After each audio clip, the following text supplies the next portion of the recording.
የኔ ውድ ባሌ ልመርቅህ፣ ዘመን የተባረከ ይሁን። እግዚአብሔር ሁሌ ከፊት ይቅደም። የእግዚአብሔር ሰላም ይቅደም ይከተል። ሞገሱ በላይ ላይ ይሁን። ያየ ሁሉ ይውደድ።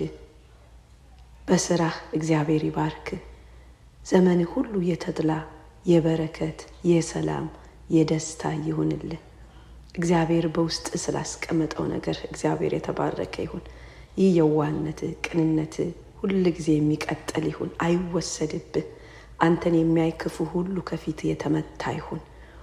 አንተን ያየ ሁሉ ይውደድ። ውድድ አደርግሃለሁ፣ አፈቅርሃለሁ። ልጆች ይባረኩ፣ ቤት ይባረክ፣ ኑሮህ ይባረክ፣ በአገልግሎት ተባረክ። ዘመንን ሁሉ እግዚአብሔርን በማገልገል እሱን በመፍራት የእሱን ልብ በማዳመጥ እንደ ዳዊት የልቤ ሰው ተብለህ ኑር። ተባረክ።